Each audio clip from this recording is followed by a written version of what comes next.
we're back. Hello, everybody. We are back. We found our backup feature match. We have Ed Green on Miracles versus Brennan Joseph on Mono Red Moon or Dragon Stompy, Mono Red Prison, whatever you want to call it. This is one of the standard matchups that you see in Legacy, where you have a very powerful control deck versus a deck that is just solely designed to beat up on that style of deck.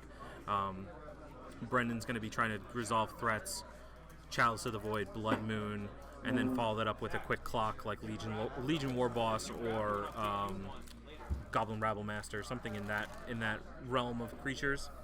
So we are shuffling up for game 2 here, and it does look like Ed Green was taking game 1. What do you see out of the Miracles players' sideboard coming in this matchup? Well, the biggest thing with this Miracles player is that they have a lot of basics. Yes. The biggest part about Dragon Stompy or Mono Red Prison or whatever you want to call it is that they love Blood Moon effects. They play... How many is he playing? It's got 3 Magus of the Moon and 4 Blood Moon in the main deck, so we have 7 Blood Moon effects in total.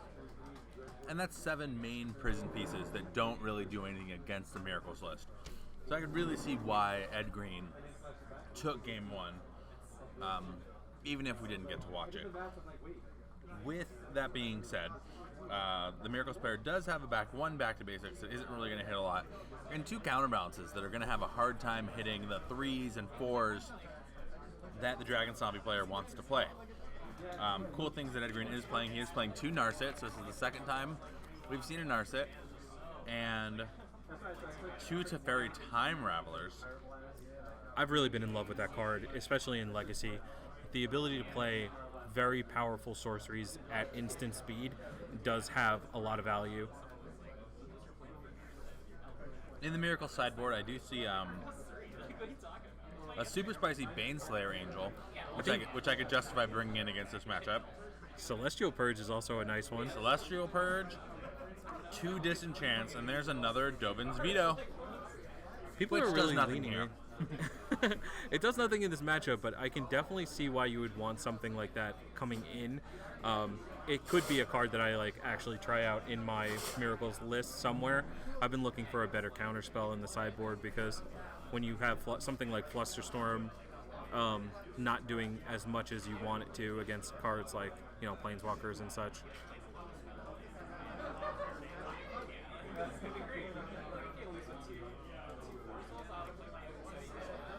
Okay, so we're finished shuffling up now.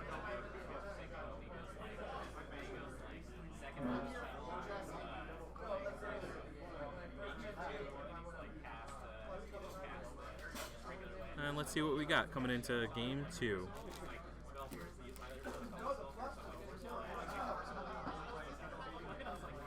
Well, Jim, I'm going to trade sheets here with you. Okay. As the table Miracles player, you can have the Miracle player stuff in your hand. Okay, I like it. Joseph is going to need to hit. I think they're both going to mulligan, which probably favors the red player, in that Miracles have less chances to have a decent hand plus answers to whatever Brennan wants to do. I did actually play Brennan last week, and he mulled to 5 in games 1 and 3 and beat me both of those games.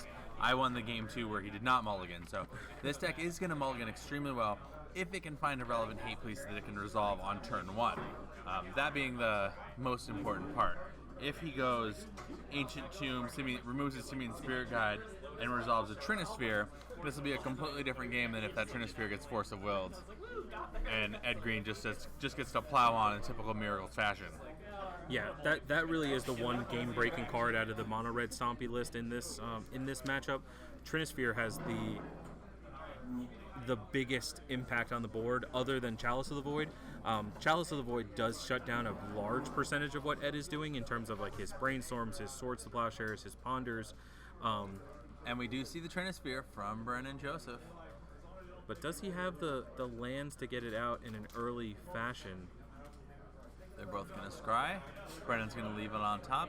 Ed's going to go to the bottom. And we're underway. Yeah, I'm not intimately familiar with the Dragon Stompy list. In similar style lists, though, I would probably remove some, if not all, of the acceleration, just to have more threats against the Miracles player. The Miracles isn't presenting any form of clock. And we see Chalice on 1. Here we go. There's Gonna get the Spell Pierce. And this is what Ed has to do. Brendan's about to throw as many bombs as he can directly onto the board. Now, so we had the first counterspell, which has to signal that it might be clear for this Trinisphere, but we're gonna hope. It does look like Ed has the Dovin's Veto in his hand, which we're gonna see counter this Trinisphere. That is huge.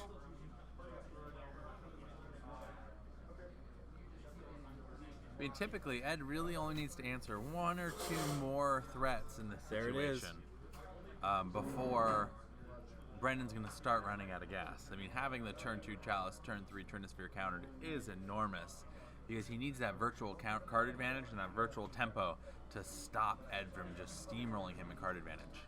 Yeah, this is really what you want to see as the Miracles player. The big threats that Brennan is running out just get put right into the graveyard, and now you're free and clear to just cast your card advantage spells without any kind of a hindrance. Sculpt the hand, get ready for whatever threat he's going to play into the late game, and then just, like you said, just run him over. Win however you want to, essentially. Yep. Brennan, as the mono red player, isn't going to have a lot of actions on Ed's turn. I think you can see that by elbow on hand on table. Yeah, that's the virtual F6 button, the IRL F6 button. I mean, he's going to untap, he's going to draw, he's going to play precisely 1 spell. Looks like we drew a Chrome Mox. That would have been good last turn.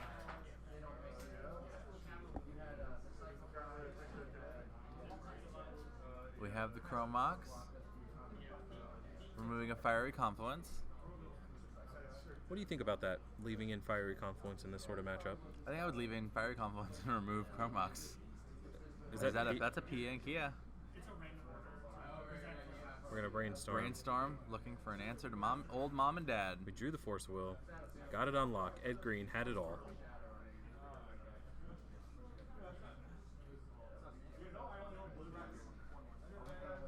Now, will he let it resolve?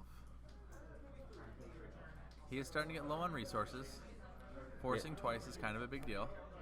I still think this is a card that you have to force because it can just run away with the game, and as well leaving, even if you deal with the main part of Pia, leaving around those 2 little tokens is enough to present enough of a threat for the Miracles player. But I think that what Ed's plan here is to play the Narset hanging out of his hand and just regas. I mean, that's what you have to do. He has to weather the storm, and then he has to dig his way out of it. And with those Force of Wills, he is getting 2 for 1 every time he stops one of these bombs. So it is slowly becoming an issue. Ed just has to finally turn the corner, start drawing cards, start refilling up his hand. Then the game's essentially over. Well, the first 2 counterspells we saw were just 1 for 1. So we have 1 Force of Will down this game, but you got to understand that he's only played 1 cantrip. He's only played the 1 preordain so far this game. So the idea that Ed's been just sitting back sculpting his hand is not what is actually going on. And here you see the Narset, which is going to tick down, and we're going to look at 4 fresh cards to see what we got. That looked like a bunch of lands and a swords. The swords being the problem. I'm not saying he's sculpting. He's sculpting. He weathered the storm. He had to make it through turns 1 through 3 without something huge resolving. Yeah, the storm is effectively over at this point.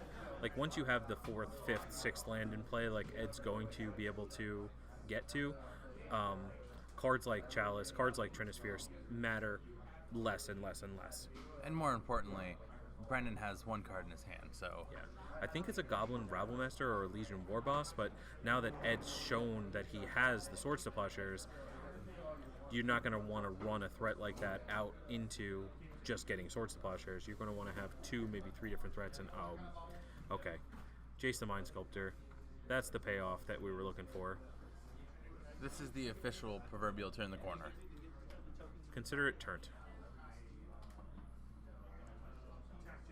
fourth Lots land. of lands, Yep. plenty of basics. Yep. And there's the Jase.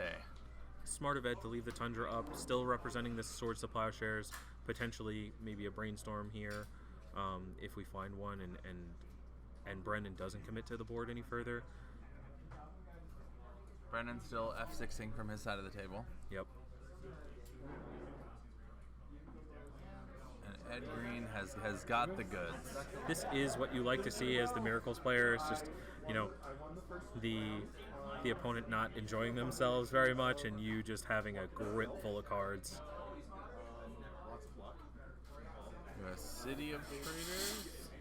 I mean, to get out of this, Brendan's going to need to draw gas into gas into gas, and because he just is now in the Fate Seal your turn stage of the game. Yeah, I don't think there's much that Brendan can do from this. I don't think his deck is designed to present a threat that would be outside of the scope of what Ed could deal with from this seat.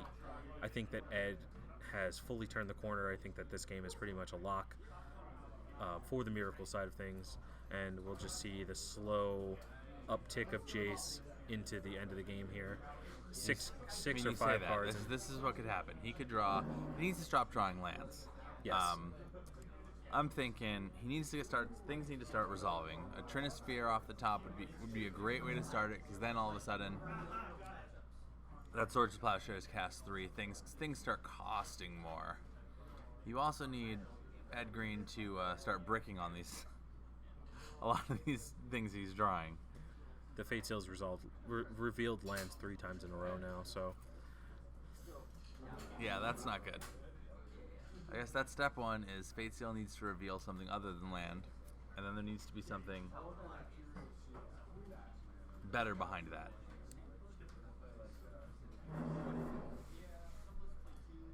Might have dropped.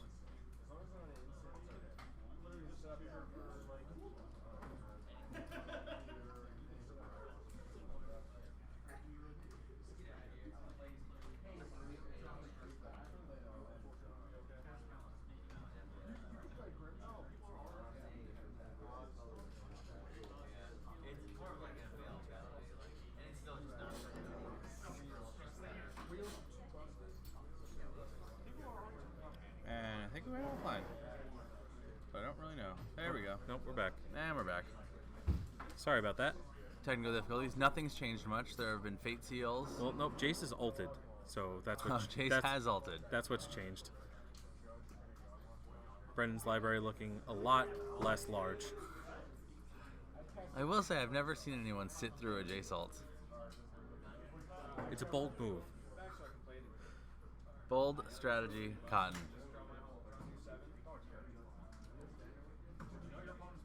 That's the best grind part. So from this instance, what does Brendan need to draw? Do you want to play our favorite game and create a magic card? What's the Switch Libraries card? Shuffle your exile back into your library? No, isn't there a switch your library with your opponent's library? No. I feel like that's a card. That would be very good right now. No, there's never been like a change ownership of cards before. There was one card printed in the history of Magic that said change control. It's called Switcheroo, and just the wording of it was just horrible. So they've never gone back to it. Yep. And that's all she wrote. And there's the handshake.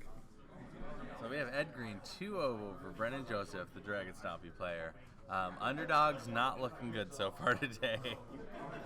We will see you guys in round 3.